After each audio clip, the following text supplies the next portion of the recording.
giving our community moment. Now, poor Kate, I don't know, you got moved around a couple times. We didn't have event space one Sunday, so she has been waiting to give this, and so eagerly, sure. The normal introduction, so I normally try to find out some stuff about you so you can learn more about the people who speak. She actually just started her job as an assistant brewer at Martin City Brewing. So if you don't know, she is like a master beer brewer, right? Yeah. Better than all of us. You went to school for it. It's pretty cool. One of the cooler jobs I've ever heard of. Her hobbies, in addition to the obvious of just brewing beer, is that she loves to read. 3 words to describe her. She says compassionate, courageous, and foamy. Okay, that has to do with the beer, right? Okay, see, I don't drink beer, but I know there's probably foam involved. What's hot in there? Her warning label. What was funny, I went to her husband Josh Laws. I'm like, is there anything like maybe you can tell me that'd be more entertaining that I can add to this? And he gave me the same warning label that she gave me, and maybe he gave it to you. Okay, so this is from her hubby. It says her warning label, if she had one, would be bossy, but in a way that you like. Let's welcome Kate Laws. Hello. Good morning, everyone. My name is Kate Laws. I know a lot of you, but if I don't know you yet, come say hi later. Today, I want to talk to you about reading, specifically about reading novels. I want to talk about why it's important to read novels regularly, how you can go about making it a habit, and where to look for books that interest you. One trend that I have noticed among skeptics and freethinkers is that we tend to be very particular about our sources. This makes a lot of sense when we're searching for information, which is something that we as a community do often and well. We seek out the most current, accurate information from multiple, reliable, distinguished sources. Secular communities like ours tend to be very big on research and facts. Unfortunately, I've noticed that this characteristic sometimes spills over to fiction reading in a detrimental way. I've heard many skeptics say that they don't read fiction at all because it's not real, and therefore it's a waste of time, that they would rather be learning something with anything that they read. My father was one of these. Others read fiction, but only if it's prestigious. They apply the same standards when seeking out novels that they do from informational sources. They feel like if they aren't reading War and Peace that they're wasting their time. My mother was one of these. So I'm here to implore you to think about reading novels differently. Recent research shows that all kinds of amazing things happen when you read long-form fiction, and any compelling novel will do. Neuroscientists mapping the brain have discovered that when you read fiction, it utilizes the same brain networks as real-life experience. So your brain fires off as if you're actually doing the things that you're reading about. Reading novels also improves the theory of mind. Theory of mind is described as the ability to attribute mental states, beliefs, intents, desires, pretending, knowledge, etc., to oneself and others, and to understand that others have beliefs, desires, intentions, and perspectives that are different from your own. In other words, theory of mind is our ability to recognize that other people are just like us in their depth and complexity, and to read what they might be thinking or feeling when we are interacting with them. Improving theory of mind tends to increase one's capacity for empathy and compassion. An article I read on how reading can make you happier said, in a secular age, I suspect that reading fiction is one of the few remaining paths to transcendence. That elusive state in which the distance between the self and the universe shrinks. I absolutely agree. Reading fiction expands your consciousness. So reading a novel creates new brain pathways through visualization, something like building muscle memory. It actively exercises your empathy muscles because we use the same brain networks when we're reading stories that we do when we're reading social cues. And it takes us outside of ourselves. These are pretty important benefits. Nonfiction and classics are wonderful, and I read them.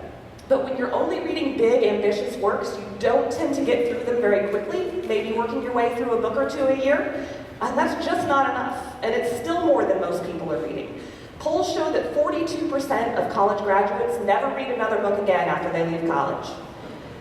I read a memoir a couple of years ago called The End of Your Life Book Club, and it was wonderful. It was about a man who helped his mother through the last year and a half of her life. He He took her to doctor's appointments and they spent a lot of time together. They read books together, they traded books, talked about what they were reading. It was beautiful. And it got me thinking, how many books do I have left to read in my life? So I did some math.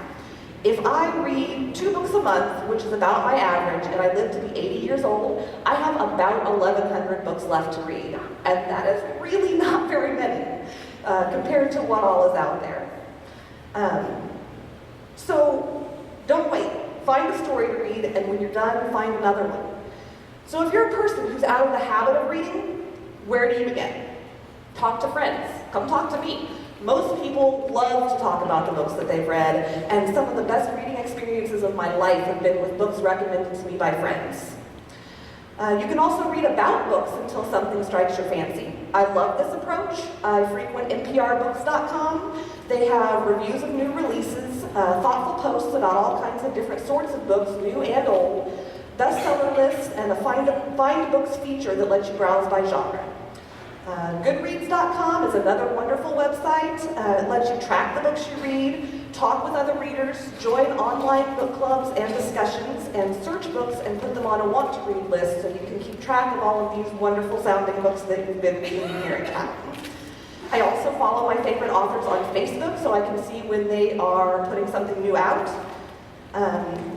And just heading to the library or bookstore and browsing until something strikes your fancy is obviously another way to go about it, but honestly, this is my least favorite way to pick something to read. It works and some people love it, but I find myself overwhelmed by the sheer number of books on the shelves and generally find the experience unsatisfying. I like to choose a book and then request it from the library. My library system where I live allows you to go onto their website and search their database of all the books available in all branches. You can request a book be held for you. They'll send it to the branch of your choice and email you when it's ready to pick up. It couldn't be any easier, and it's free. A lot of people complain that they just don't have time to read for pleasure, and this is almost never true. You're busy, you have your schedules and routines, so how do you make reading part of your everyday life? You make it a priority.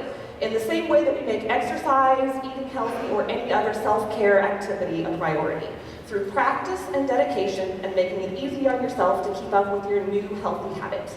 Keep your book with you always. When you have a few minutes, instead of scanning Facebook, pick up your book. Read for a little while you're waiting in line. Read for 20 minutes while you eat your lunch. Read for a half an hour before you turn off your light and go to bed at night. Choose books that are compelling, that you can jump in and out of and not lose the flow of the story. Stephen King says, the trick is to teach yourself to read in small sips as well as long swallows. If you're reading a book and it's not grabbing you, just stop reading it. I'm going to say that again, just stop reading it. Close it wherever you happen to be, put it down, and never pick it up again. This is a hard one for a lot of people, and I too used to be a person who couldn't quit in the middle of a read no matter how disinterested in it I had become. But getting stuck in a book you just don't care very much about is a really common way that people fall out of the habit of reading. I drag my feet and finally get through it after months of forcing a few pages at a time. No more. When I realized just how few books I had left to read in my life, I cut that out. You do not have to suffer through boring, uninspiring books just because you made the mistake of cracking it open. Find something else. Reading is fun, it shouldn't feel like a chore. So what do you like? Don't make the mistake of dismissing popular or genre fiction. There are absolutely wonderful books to be found in every genre. Western, sci-fi, romance, historical fiction, thrillers, fantasy, satire. Think about it. Do a little digging. Find something that really sounds compelling to you and make it a habit. Reading fiction puts our brains into a state that is very similar to meditation, and we see similar benefits from both activities. Regular readers tend to sleep better, have lower levels of stress, more self-esteem, and less depression than non-readers. We already talked about how reading novels exercises your empathy muscles, but I think that this bears repeating. When you are reading a story, your brain puts you into the character's shoes. It's like a simulation that exposes you to an infinite number and variety of situations, allowing your brain to make connections in response to those situations and expanding your understanding on a neurobiological level of how people work. Reading fiction literally makes you a better, happier person, so do it. Thank you.